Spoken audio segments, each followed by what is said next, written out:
Quotation स्वागत है।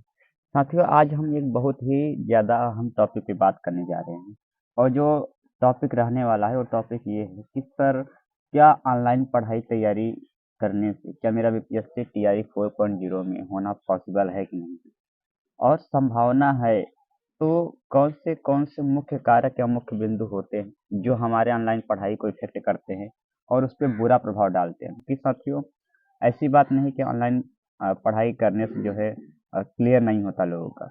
मेरा खुद का व्यक्तिगत अनुभव है कि मैं जब इस टीचिंग प्रिपरेशन की क्षेत्र में आया तो सबसे पहले जो इसका पहला पड़ाव होता है सीटेट का। तो मैंने सीटेट की पढ़ाई भी ऑनलाइन ही की और मेरा 125 मार्क्स मेरा गेन हुआ था, तो 125 नंबर। तो ऐसा नहीं कि ऑनलाइन पढ़ाई से बहुत ज़्यादा नुकसान होता है या लोगों का नहीं होता है। उसी तरीके से और यदि मैं अपने आगे सफ़र की बात करूँ तो जैसे टीआरई 1.0 का भी तैयारी में ऑनलाइन तैयारी की ही किया था, ऑनलाइन पढ़ाई किया था और मैंने सीटेट के लिए भी कोई बैच नहीं लिया था ऑनलाइन के लिए। और टीआरई 1.0 मैंने बैच लिया पीआरटी का और वहाँ पे मैं सफल हुआ, लेकिन दुर्भाग्यवश वहाँ से बीएड वालों को बाहर कर दिया गया, इसलिए मैं भी वहाँ असफल ही अंतिम में रहा। 2.0 की मैं बात करूँ तो यहाँ पे ज़रूर मैं सफल रहा, 87 कटाव गई, 85 वहाँ पे मेरा नंबर आया था, जिसका रिजल्ट मैं टेलीग्राम पहले से वहाँ पे शेयर कर रखा हूँ। तो यहाँ पे थोड़ा सा मुझे असफलता मिली, लेकिन 3.0 में अंततः मैंने जो है वहाँ पे अपना चयन लिया और मेरी जो रैंक रही 487 रैंक रही बिहार शिक्षक भर्ती में, टीआई 3.0 में। तो साथियों, कहने का मतलब यही होता है कि ऑनलाइन पढ़ाई से काफ़ी लोगों ने क्रैक किया है, मैं खुद क्रैक किया हूँ। मैंने आज तक कभी ऑफलाइन कोचिंग ना सीटेट मिली ना कभी टीचिंग तैयारी करते समय मिली।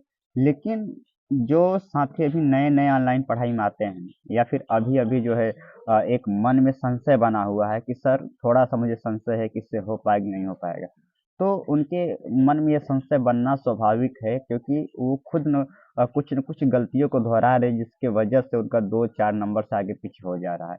वो गलतियाँ क्या होती हैं ऑनलाइन पढ़ाई करते समय, उन सभी गलतियों का आपसे क्योंकि काफ़ी साथी है जिनका भी कुछ व्यक्तिगत अनुभव है, हमने उनसे बातचीत किया कि ऑनलाइन पढ़ाई करते समय क्या-क्या प्रॉब्लम आते हैं। उन्होंने भी अपना व्यक्तिगत अनुभव शेयर किया, उन्होंने खुद सजेशन दिया कि जो भी इस क्षेत्र में एस्पिरेंट जो आने वाले हैं, उनको इन बातों का ध्यान रखना चाहिए। तो उन्हीं हम बातों पे आज बिल्कुल डिटेल से चर्चा करेंगे। और आप चाहते हैं किसी तरीके से मैं आपको जो बीपीएससी टीआरई 4.0 या अन्य टीचिंग एग्जाम संबंधित कोई नोटिफिकेशन हो और आपको बीच बीच में से छोटी छोटी चीज़ों पर गाइड करता रहूं, जो आप छोटी छोटी गलतियों से बचें और 1-2 नंबर फेल होने से आप भी बचें, जो हम लोग का व्यक्तिगत अनुभव रहा है।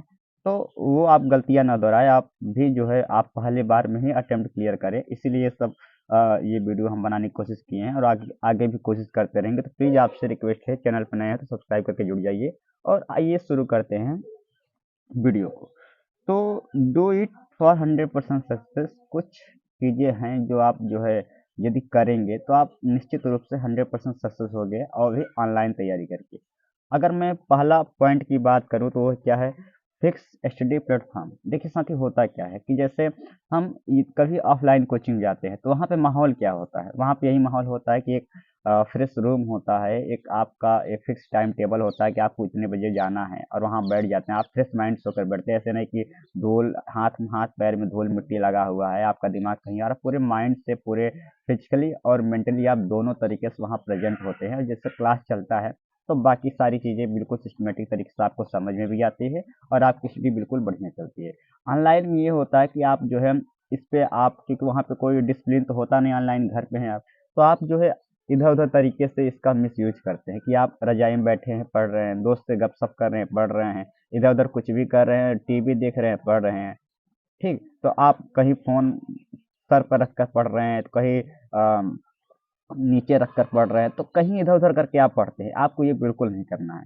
आपको घर पर भी जो है रहकर एक फिक्स जो है आपको एक अपना स्टडी प्लेटफॉर्म तैयार करना है। कोई एक टेबल चेयर रख लीजिए किसी घर के कोने में, जहाँ पे बिल्कुल शांति हो, अच्छी रोशनी आती हो, हवा आती हो, और वहाँ पे बिल्कुल एज ए क्लासरूम जैसे आप बैठते हैं उसी तरीके से क्लासरूम के जैसे आपको भी वहाँ बैठना है, फुल डिसिप्लिन के साथ फ्रेश होकर। एक जो फिक्स टाइम टेबल है कि मुझे 8 बजे ऑनलाइन क्लास लेना है, तो वो बिल्कुल आपको वहाँ क्या करना है, बिल्कुल वहाँ पे उसी टाइम पे जो है आपको ऑनलाइन क्लास वहाँ पे लेने बैठ जाना है। बाकायदा एक आपके पास फ़ोन स्टैंड होना चाहिए जो बिल्कुल आप दूर पे हो, क्योंकि और ये सभी चीज़ें। बिल्कुल बिल्कुल आपको क्लासरूम के जैसे फील करना है, बाकायदा आपके पास नोट्स होनी चाहिए, पेन होनी चाहिए, जो साथ साथ हम नोट्स बनाते चलें, बिल्कुल क्लासरूम जैसे, तभी जाके आपको सफल होंगे। और एक इसमें एक पॉइंट और ऐड करना चाहूँ कि आप जो है गैप नहीं करेंगे। ठीक, ये सब चीज़ें आप गैप नहीं करेंगे कि आज चलिए पढ़ लिए कल नहीं पढ़ेंगे, या फिर यहाँ जा रहे हैं, गैप नहीं करना। तो ये पहली गलती होते हैं जो बच्चे करते हैं, आपको ये नहीं करना है। दूसरी गलती आपको क्या करते हैं कि जो है आप जो है कहाँ से पढ़ते हैं, एक कोई फिक्स यूट्यूब चैनल आप जो है अभी से डिसाइड कर लीजिए। जैसे कि होता क्या साथी, जब नए नए बच्चे आते हैं, और देखिए आप समझिए जो बीपीएससी टीआरई 4.0 है, ये देखा जाए तो टीचिंग के लिए लास्ट वैकेंसी है। इसके बाद यूपी में तो आनी नहीं है।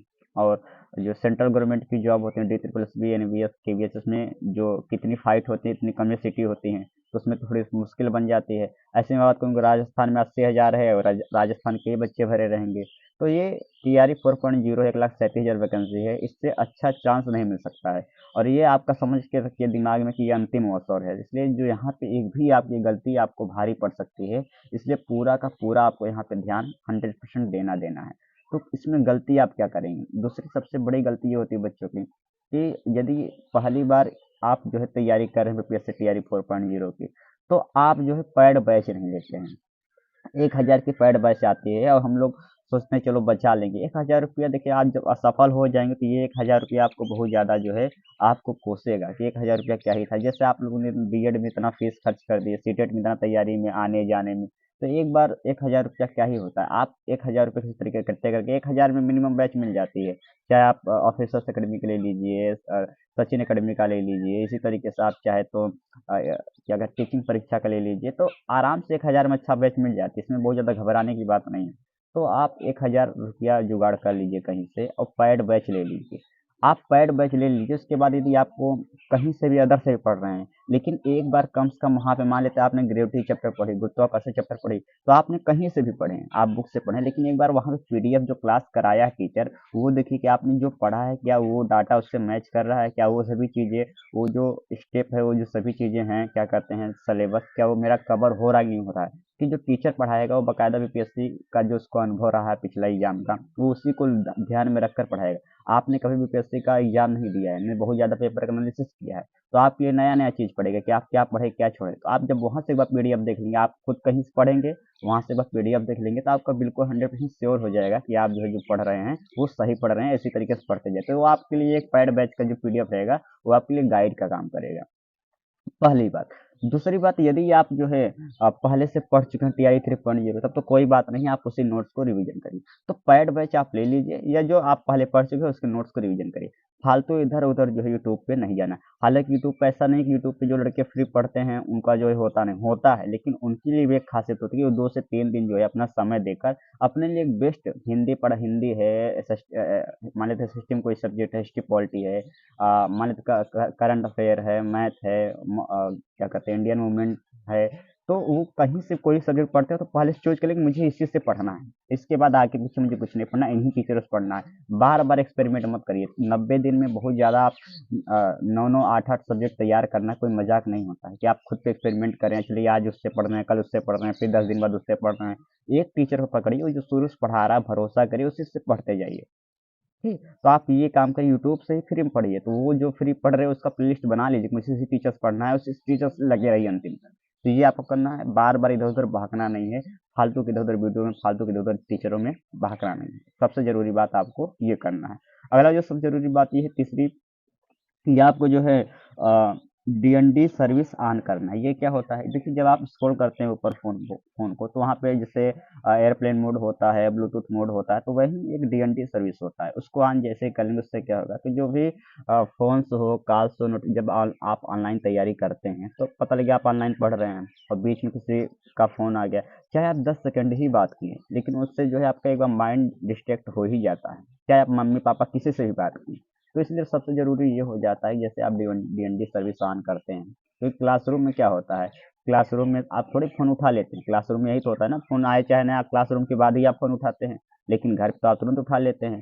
तो प्रॉब्लम यही होता है कि आपका डिस्ट्रैक्शन हो जाता है। तो आपको करना क्या, डीएनडी जैसे सर्विस ऑन करेंगे, तो आप जो है जैसे सभी व्हाट्सएप का नोटिफिकेशन और क्या कहते हैं जो भी फालतू ऐप्स है उसके नोटिफिकेशन, कॉल्स वगैरह, मैसेज वगैरह, चैटिंग वगैरह सब का नोटिफिकेशन ऑफ हो जाता है, जिसके कारण आप पढ़ाई जो है पूरे मन से कर पाते हैं। हाँ, आपको लग रहा है बहुत ज़्यादा इमरजेंसी किसी का कॉल होता है, पापा का, मम्मी का, तो डीएनडी सर में मैनुअल भी होता है, वहाँ आप देखें मम्मी पापा का कॉल को जो वहाँ से आप वहाँ पे ऐड कर सकते हैं कि उनकी कॉल आएगा, बाकी किसी का कॉल वगैरह नहीं है। तो डीएनडी सर्विस आप ये ऑन करना, ये तीसरी सबसे जरूरी बात है। चौथा सबसे जरूरी बात है कि आपको जो है take break and avoid night online study.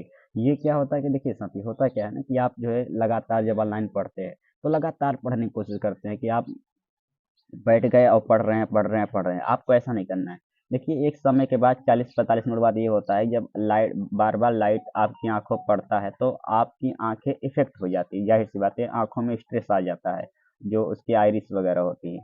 तो इससे होता क्या है ना कि आप जो है ज़्यादा देर तक नहीं पढ़ पाते हैं।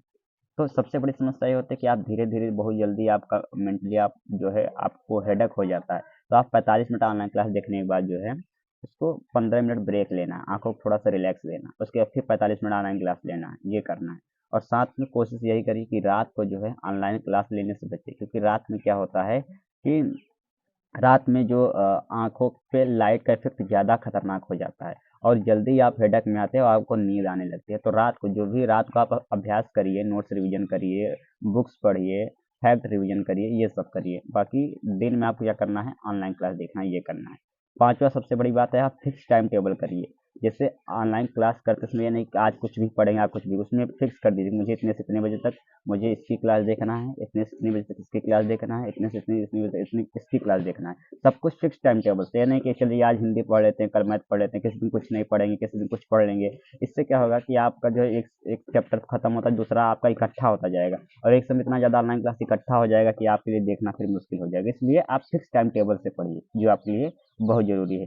छठवा सबसे अंतिम बात कि आपको जो है सेल्फ कंट्रोल करना ज़रूरी है कि आप पढ़ रहे हैं, किसी का मैसेज आ गया, किसी का कॉल आ गया, तो अब आप सोच रहे हैं कि वो नाराज़ हो जाएगा सामने वाला आदमी, तो उसे खुश करने के लिए जो है आप जो फिर कॉल उठा लिए, बात कर लिए। देखिए आपका जो जन्म हुआ है दूसरे को खुश करने के लिए नहीं हुआ है, जाहिर सी बात है। आप दूसरे को खुश करने के चक्कर में पड़ेंगे तो कल आपका जो भविष्य है वो चौपट हो गया, और जो आप जिसके लिए आप खुश करने की इतना प्रयास किए वो अंतिम में क्या होगा कि वो आपको बिल्कुल छोड़ कर चला जाएगा। ये जाहिर सी बात है। ज़्यादातर इस स्टूडेंट लाइफ में एक बहुत ही दुर्भाग्य होता है स्टूडेंट को, हालांकि दुर्भाग्य क्या है, ये भी एक जीवन का अनुभव है कि इसी पे आपका जो है तैयारी भी चलती रहती है, उधर दूसरी तरफ आपका जो कोई रिलेशनशिप भी आ जाता है, तो दोनों बैलेंस कर पाना थोड़ा सा मुश्किल हो जाता है। रीजन ये है कि आप भी मेच्योर नहीं है, वो भी मेच्योर नहीं है, आप भी गलतियां कर रहे हैं, वो भी गलतियां कर रहे हैं, और जाहिर सी बात है कि जब दो लोग इमेच्योर हों और दोनों लोग गलतियां करें और दोनों लोग मानने को जो है उसे एक्सेप्ट ना करें कि हमने गलती की है,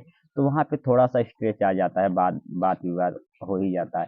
और अगर आपके दिमाग में थोड़ा सा भी स्ट्रेच आया, मेंटली डिस्टर्बेंस हुआ, तो पक्का है आपकी पढ़ाई में उसका इफेक्ट पड़ेगा। जो चैप्टर आप 1 घंटा में पढ़ लेते हैं खुद से जब आपका दिमाग खुश रहेगा, आप खुश रहेंगे, तो वो आप 1 घंटा में उसे याद कर लेंगे। लेकिन जैसे आप स्ट्रेच में आते हैं तो आप वही चैप्टर की तैयारी करने में कम से कम आपको 1.5 घंटा लग जाता है। तो ये आधा घंटा का आपका लॉस होता है आपकी थोड़ी सी गलती में। तो आपको एक हेल्दी रिलेशनशिप आगे बढ़ना है, कोई भी वाद विवाद हो तो मैसेज से नहीं, डायरेक्ट कॉल पे बात करिए, हाँ ये आपके अंदर प्रॉब्लम है, ये मेरे अंदर प्रॉब्लम है, आप ये करिए, आप हम ये करेंगे, और एक समझौता करके एक आराम से जो है कोऑर्डिनेट करके आगे रिलेशनशिप को, हेल्दी रिलेशनशिप को आगे बढ़ाना है। कोई टेंशन नहीं लेना फालतू का, ना फालतू खुद को स्ट्रेस देना है कि चलिए आज से हम ब्रेकअप करते हैं, ये करते हैं, वो करते हैं। प्रॉब्लम ये आती है कि जब आप किसी से, कोई आपका जब लत बन चुके हैं किसी चीज़ के लिए, किसी चीज़ के लिए आप एडिक्ट हो चुके हैं और आप बोलते हैं कि मैं अचानक उसे छोड़ दूंगा, तो ये मेंटली आपके लिए थोड़ा सा साइंटिफिक रूप से आपके लिए एक्सेप्ट करना मुश्किल हो जाता है। तो जाहिर सी बात, उसके चक्कर में 10 से 15 दिन आपको जो है खुद को मूव ऑन करने में आपको तकलीफ सहना पड़ेगा, जो आपके लिए मेंटली हेल्थ के लिए सही नहीं। इसलिए अच्छा है कि आप दोनों एक दूसरे को एक बीच हेल्दी रिलेशनशिप रखिए, कन्वर्सेशन करिए, जो गलतियां हो एक्सेप्ट करिए, ये दोनों के लिए फायदा है।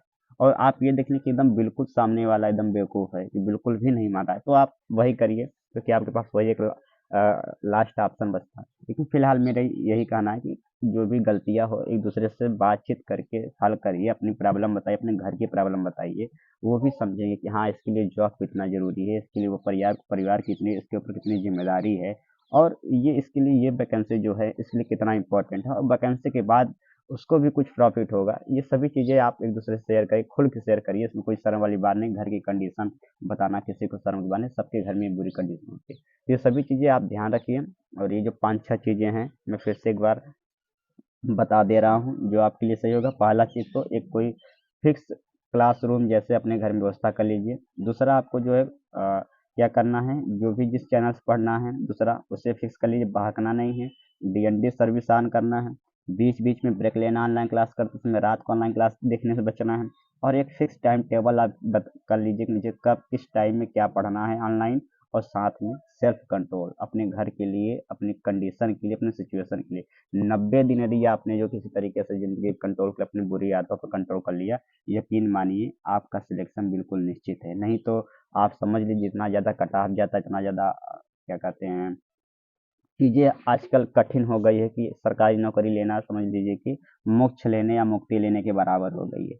तो शायद आप मुक्ति लेना आपके लिए सरल बन जाए, लेकिन सरकारी नौकरी आपके लिए आज कठिन बन गई। इसलिए बहुत ज़रूरी होता है कि आप सेल्फ डिसिप्लिन, सेल्फ कंट्रोल और चीज़ों को बिल्कुल बैलेंस बना के चलना। मेंटली कोई भी स्टेज खुद पे नहीं आने देना है। और याद रखिए, मैं साफ साफ बता देती थी, आपके दिमाग में इस समय कोई मेंटली डिस्टर्बेंस है तो 80% उसका फैक्टर जॉब को लेकर है। ये सबके लिए होता है, आपको पता भी नहीं चलेगा। आपको लगेगा कि रिलेशनशिप की वजह से वो आपके दिमाग में टेंशन बढ़ा है, घर की सिचुएशन को लेकर आपके दिमाग में टेंशन बना है। लेकिन मेरा खुद का व्यक्तिगत अनुभव है कि 80% जो होता है इनडायरेक्टली रूप से वो जॉब का ही फैक्टर होता है। आपको पता नहीं, जिस दिन आपकी जॉब लगेगी उस दिन आप 80% स्ट्रेस जो होगा वो ऑटोमेटिक दूर हो जाएगा। तो ये बिल्कुल टेंशन ना ले कि हमारे दिमाग में कई कई तरीके की समस्या है। एक ही समस्या है जॉब का। तो जॉब के लिए एक ही समस्या है कि उसको बिल्कुल पूरे मन से उसके लिए लग जाना है, और इसका कोई दूसरा रास्ता है ही नहीं। गलत रिलेशनशिप, घर वालों का टेंशन, दोस्त का टेंशन, ये सभी एक बहाना है। एक ही आपके अंदर बीमारी है, जॉब। जॉब ही एक बीमारी है जो सारी बीमारियों का जड़ बना हुआ है। जॉब ले लीजिए, ये सभी सारी बीमारियां दूर हो जाएंगी। ये हमारा व्यक्तिगत अनुभव है, इसलिए मैं बता रहा हूँ आप पूरी तरीके से फोकस करिए। बाहरी और निगेटिव चीज़ों से खुद को अभ्यास करते करते बचिए। अचानक कोई डिसीजन मत लिया करिए कि नहीं मुझे आज से ये चीज़ छोड़ना है। थोड़ा थोड़ा थोड़ा थोड़ा करके, थोड़ा थोड़ा करके, और धीरे धीरे चीज़ें दूर हो जाती है, आपको पता भी नहीं चलेगा। तो इसी के साथ यही रखते हैं। हमको लग रहा है कि आप सभी ऑनलाइन पढ़ाई के इस ट्रिक से चार पांच जो चीज़ें होती हैं जो आप लोग गलती करते हैं अवॉइड करेंगे, और ज़रूर इस बार जो है TI 4.0 में चैन लेंगे। तो इसी वीडियो के साथ ये रखते हैं। आप चैनल पर नए हैं और चाहते इसी तरह मैं आपका गाइड करता रहूँ तो आप प्लीज़ सब्सक्राइब कर लीजिए। और सुनने के लिए आप सभी का धन्यवाद।